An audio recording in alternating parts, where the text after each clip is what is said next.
Hello and welcome to this session. I'm very glad that you have decided to join this. This is one of my offering towards making people who are looking to make a career as a functional consultant in Oracle Cloud. As you know that Oracle Cloud has been very progressive in marketing and a lot of companies are embracing the cloud as an enterprise application, and that means it has created a good demand for functional consultants or technical consultants as well to help in the implementation. So I will take you through. This is the introduction and let me know if you have any feedback. Moving on to the next slide. Here I'm going to talk about what is cloud computing, and we'll go through the history of cloud computation because this is the basis of most of the cloud systems right now that we see. So let's go through the history real quick. Here in this slide you can see that the evolution of computing as such. It's not completely just the cloud, but if you see that John McCarthy, he introduced the mainframe time sharing system. That means one machine will have time allocated to different processes in different time frame, and that's how the computing can be distributed among various resources. Similarly, if you go towards the historical development of web applications or website as such through ARPANET, which was one of the programs by, I think, European Space Agency. That's where the first internet started. And then in 1970s, we have a virtualization. That means physical entity is not required. So that means you can have something not as a physical body, but you can still use it as a computer. So that technology started in 1970s. In 1997, the cloud computing concept was first introduced by Professor Ramnath Chilappa, and this is something revolutionized the future development of software, because till this point software was developed and held and installed in a physical machine or a server, and it is used for that specific client or for that specific purpose, and it was not distributed, it was not shared. So just think like you bought a car and that car you use it only for yourself, but this concept was drastically changed by making it as a shareable entity. So now going forward, you are also sharing your car to others, you're using it for yourself, and again it's a bad example, but that's how you see it, that now you're sharing and you're gaining or earning from it as well. And then in 1999, Salesforce actually took the baton and they revolutionized the acceptability or the embracing the technology from cloud perspective. So before that, what used to happen, that Salesforce, you know, that the founder was an executive in Oracle and he used to work on CRM software called Siebel. And at that time, not small businesses or small companies can afford to have an ERP system. That means in order to get a ERP or a customer management system, they have to invest millions of dollars on hardware and they need to take the licenses. And in order to make it operable, they have to invest a lot of money. So Mark Benioff, the CEO founder of Salesforce, he came up with the idea of why don't we share it? Like at that time we had the technology, but nobody was using it for the purpose of making a software which sits on your data centers instead of the client's data center, and it is a piece of that you are sharing to the customer and they're making use of it. So like the physical hosting or running the software, instead of letting it run in the customer's data center, you are developing your own data centers, your own data buildings full of servers, and running your software and leasing it out to your clients on a subscription model basis. So every monthly you will charge like $100 for one user. So for users also and for the businesses also, it's a good deal. They don't have to invest a lot of money, they pay as they use it. And for Salesforce like companies grew up to billions of dollars, because now even a small business can afford to spend money to invest and get a benefit of a great customer relationship management too. And following that trend, Amazon saw that trend coming up, and then you know that Jeff Bezos is world's one of the richest man because of that same reason, because he identifies the trend. So he saw that there is a need for having companies who can build data centers, like massive data centers, and at the same time give access to the customers to use it for the fraction of the cost that it would take them to do it on their own. So you watch all the movies in Netflix and you know where it is. It is all in AWS. So all the companies, big companies, they embrace that because they don't have to invest in hardware, and they can make use of third party systems that is again built with all different aspects of hardware technology, like your data retention and your disaster recovery, and like there are so many things that you need to take care of if you run a data center. So you don't have to bother about it. Security and patching and having redundancies, all those features that is supposed to have in a certain data center, they're all taken care by the third party, and you just need to pay as you use as a rent. And then by 2020 or even further, this industry is going to grow further because now there are more players in the cloud industry like Alibaba, IBM, Google, Azure by Microsoft, and there are many other small players that are vying for this market, because now everybody or most of the companies, they don't want to invest a lot of time and money on building their own hardware or building their own data center. So that's how the cloud computing has evolved, and now everything that you see is getting morphed into software as a service. So before it used to be you just buy the license of the software, install the software in your hardware, and then use it. And then every year you need to renew your license or pay the licensing fee. But going forward with SaaS based software, the system or the software is developed by the product company, and every time there is a change, they will make change in their product and they lease that product out to multiple customers. So they have complete control on the product. It does not allow a lot of customization or changes, but at the same time it's standard product, and they keep on adding the features based on the customer needs on a quarterly or a monthly basis. So that's how we'll see in more details on how Oracle uses their SaaS model to bring the benefit to the business. Okay, so let's talk about what are the different cloud terms. I have already called on a few of them before, like SaaS or PaaS. So let's talk about what exactly are they and what do we mean by these terms, right? First, if you see that there is something called on-premise, where everything is on your premise, on your building. So if suppose I am a company which does a business in making some kind of toys or something, any product that I'm building or manufacturing and selling, and I have my systems that takes care of my business, all the software applications and everything, and I have a data center in my factory or somewhere that is meant to host all my servers, all my networks, routers and everything, so that my networking part, my storage of my data, my servers, my virtualizations, like if I'm using a big machine and I virtualize it and use it and split it to multiple different users, my operating systems, my middleware, which is used to connect between my database and my applications, and the runtime where I run my computing services, also the data and the applications. So you have all different sort of applications, like your email applications, your web applications, your desktop warehouse, and you are managing on your own. So nobody else. You have your own database administrator, you have own service or network operators, you have your own server managers. So like you have bunch of staff on your team and a bunch of buildings to maintain. So it's a lot of maintenance and cost involved in that. So not everybody could afford to have a huge data center which with each and every thing needed to run that. So that's why Amazon and other companies came by and they said, okay, look, you don't have to do that. Let us take care of it.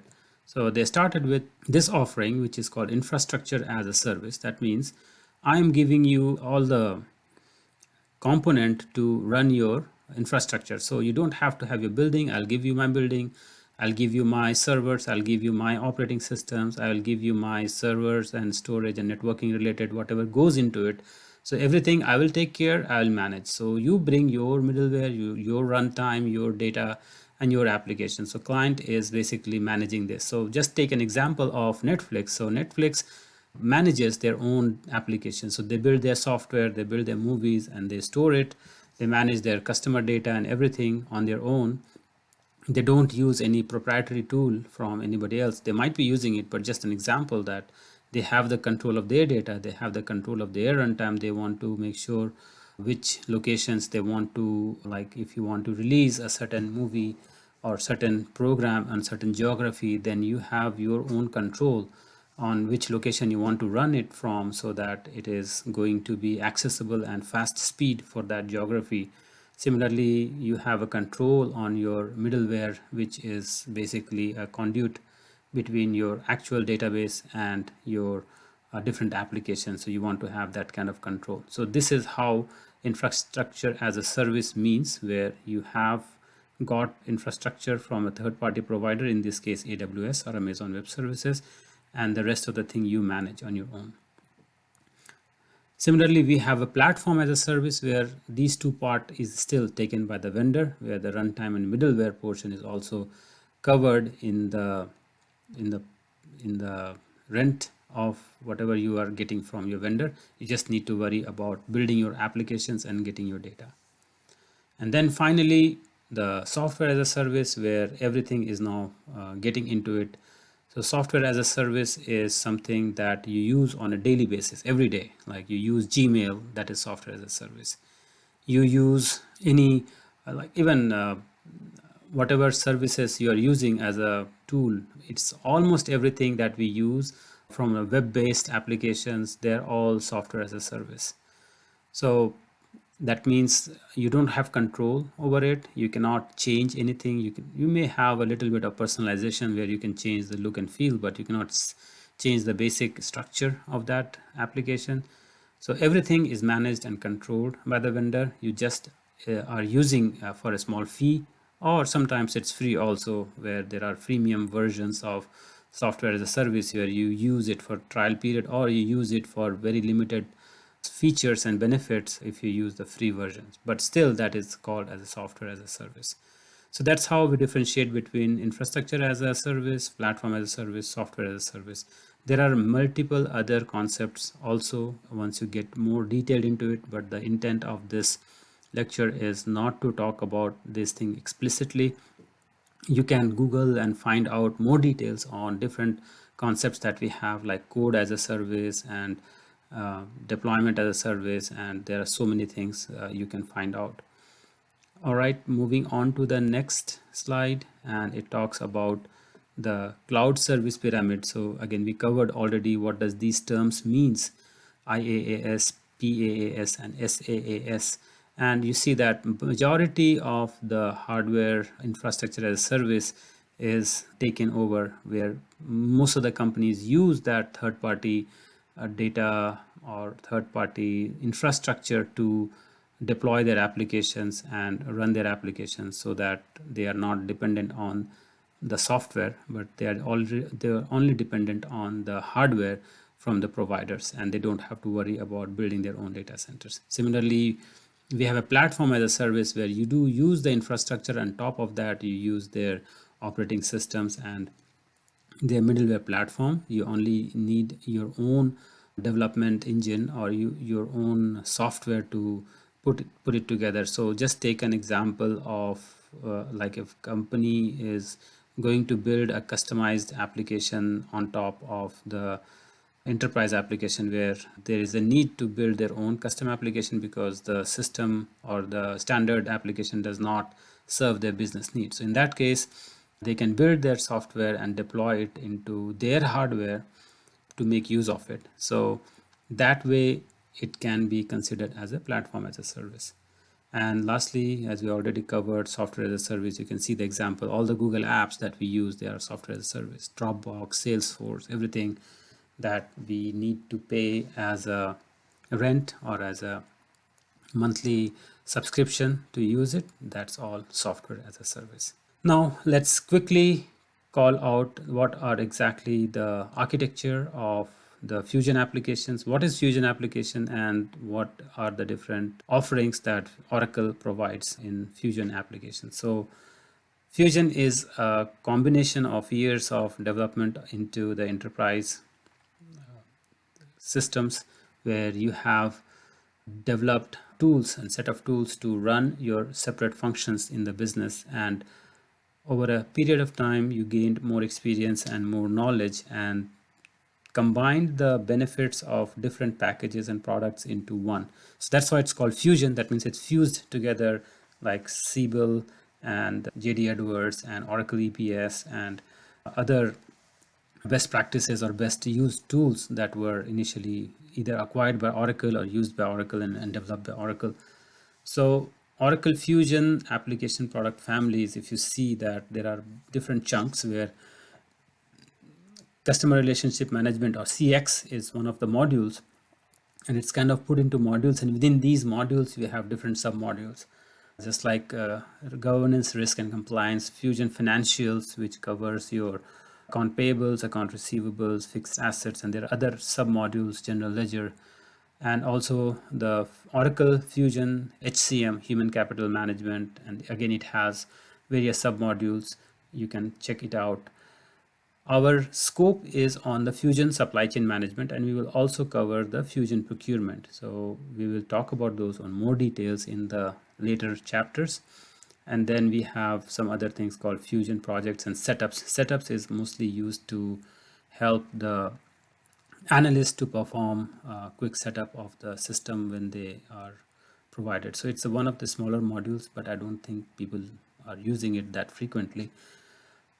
And then we have the Oracle Fusion middleware platform, where again we don't want to get into more details here because it's not the scope of discussion, but it's the infrastructure components that is used by Fusion applications to communicate between different modules and to the database. So it's a kind of conduit that connects with the Fusion families and with the database families. And then finally you have database, where everything is stored in the tables or in different forms of data storage and files and indexes. So this is how Oracle Fusion applications high level architecture looks like. Now let's move on to the next slide and let's call out on different modules or submodules within Fusion supply chain and manufacturing. Here you can see we have supply chain planning, which is dealing with planning and fulfillment and the calculation of the safety stocks and the planned orders generation. We will check and call out in details for each and every functions and supply chain planning. Also, we will call out on inventory management, on how much inventory you have and what are the status of different inventories, where it is, and how much value of inventory you have. So all these questions will be answered in this inventory module. Also, we have manufacturing modules, where if you are managing a manufacturing plant, you want to see how much products you are making on what schedule, and how are you tracking your manufacturing. Are you using work orders? How many work orders you are going to do in a particular day or a week or a month and a shift. And all these details you can capture, how much it costs, how much you are scrapping, how much is your output. So those details you'll be capturing and tracking in the manufacturing modules. Similarly, you have a maintenance module, where you do a workshop where you bring products to do the maintenance work. Here you can track how much labor, how much components or how much effort is going on, and how much you are able to make from that maintenance projects or maintenance work orders. So there are many things that goes into it, but I'm not going to cover this one. Order management is how you are treating from order entry to order final fulfillment and actual payment to the company from the customer. So we'll see the order to cash cycle in this piece. Procurement is also when you are raising a requisition, and before that requisition you are selecting a supplier and identifying the proper supplier and vetting that supplier for your company, and then raising a contract with that company to do the business with. And then if you want to buy something, you need to raise a requisition, and then that requisition gets into a purchase order, and that is give you the right to have a contract to buy a certain number of products at a certain price, an agreement on a date on shipment. So all those things are covered in the procurement module. And then you have logistics module, where you are dealing with shipments of your products to your destination, or managing your carriers, like how much delivery you want, whether it's a full truckload or a half truckload or less than full truckload. All those concepts will get into the logistics part. And then there is service logistics, which is again not in this scope, so I'll just skip this.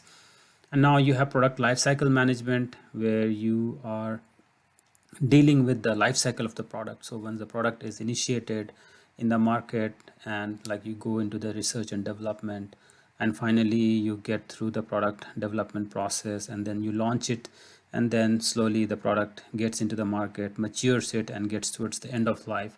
So all these things are tracked and managed in the PLM, product lifecycle management module within the supply chain plan.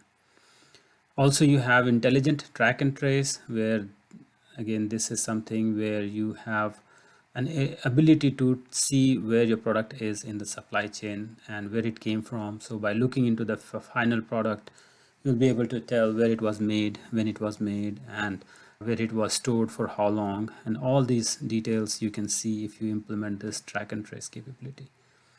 Oracle is adding other capabilities like Internet of Things, which is mostly on the manufacturing side as well as from the tracking side, where you have sensors, smart sensors attached to the products, and that sensors will get you data, and based on that data you can make a lot of decisions, like the products were stored for a certain period of time. Suppose if you want to store it in a place where it does not go beyond a certain temperature, and you have temperature sensors, then those sensors will tell you that this product has been stored at a certain place where the temperature was more than it was supposed to be. So that way we will have a better way to make decision and not to sell that product, because that product could have got damaged.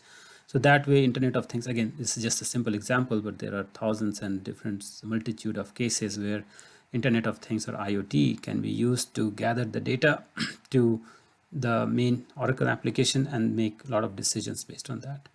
And finally, you have analytics, where you can build your own reports based on the data you have between different modules, and use it to make your future decisions.